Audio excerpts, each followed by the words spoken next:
So you think that if President Trump went to Congress and said, here's my plan for overthrowing Bashar al-Assad, the Congress would greenlight that? It's not overthrowing Assad. It's bringing peace to Syria. Allison. Okay, Chris, let's get the other side of the aisle. Joining us now is Democratic Senator Ben Cardin of Maryland. He is the ranking member of the Senate Foreign Relations Committee. Good morning, Senator. Allison, it's good to be with you. Thank you. It's good to have you on this important morning. I want to ask you about a phone call that you got last night from the White House. Who called you? It was a member on the National Security Council to let me know that an attack was taking place in response to the chemical use of weapons by Syria, and told me the specifics and when the president would be addressing the nation. And how do you explain that with all due respect, that the White House called you individually rather than, say, taking this to Congress as a whole? Well, the president does have certain discretions under Article 2, but it does require consultation with Congress, and there is a requirement to at least submit to us what he wants to do in regards to force. The question is, what comes next?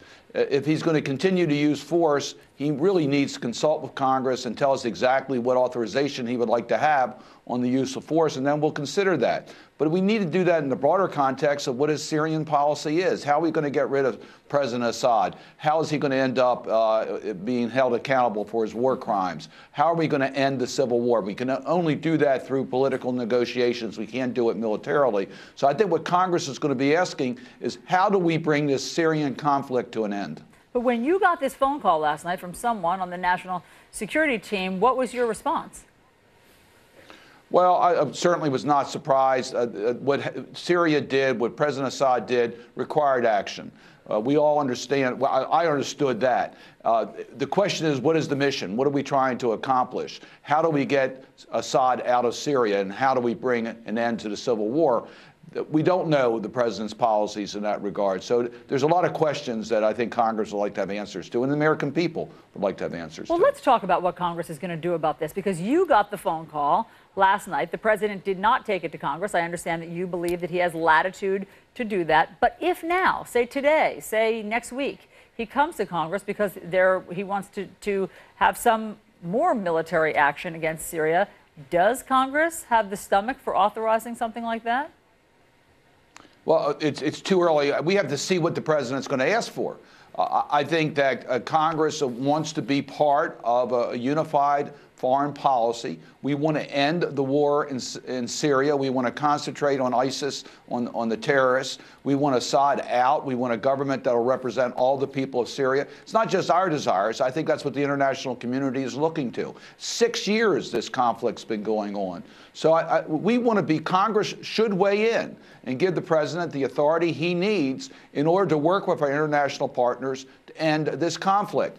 The question, of course, is there is no military solution here. You're not going to be able to bomb your way to a peace in Syria. The Syrians must work out their problems. President Assad must be held accountable for his war crimes. He's lost credibility as a leader. He must leave the presidency. These are not just what America thinks. This is what the international community is telling us. The question is, how does the United States, President Trump, lead in that? And if he gives us a comprehensive way that we can bring this conflict to an end, I know Congress is anxious to work with the president. So you think that if President Trump went to Congress and said, here's my plan for overthrowing Bashar al-Assad, the Congress would greenlight that?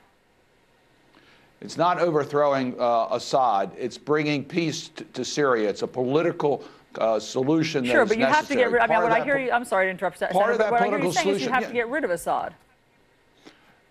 President Assad could not bring peace to Syria. Those families that have seen their children choked to death are not going to allow President Assad to be president of Syria. He has to go.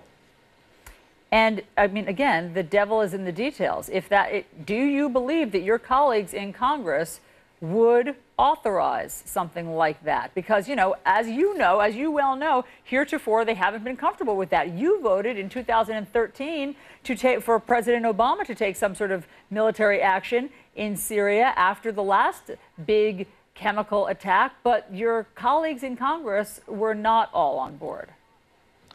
There's two questions here. We're not going to be able to use military to win a war in Syria that can bring peace. There's no military solution. It's going to have to be a political solution. Therefore, I think Congress will be very cautious on the use of military force. But Congress can help the president achieve the political success of bringing the parties together. Let's have a plan. We need a plan first. We don't have a plan from the president. We don't know what his strategy is in Syria. We don't know how he deals with Russia. How does he deal with Iran? That's part of the Syrian crisis. How do we concentrate on the terrorists? We don't have a game plan. We're not only fighting Assad, Syria, we're also in conflict with Russia and Iran in Syria and with ISIS. So it's a complicated situation, but we need to have a plan from the president. I don't know, and I'm not sure of any member of Congress who really understands President Trump's strategies in regards to Syria. It's too early to say whether we would weigh in with a specific authorization when we don't even have that request from the president. Understood. Senator Ben Cardin, thanks so much for taking time for us on New Day this morning. Thank you. Chris. All right, so what will President do next? Does he now own an obligation for more military action in Syria? We have new information next.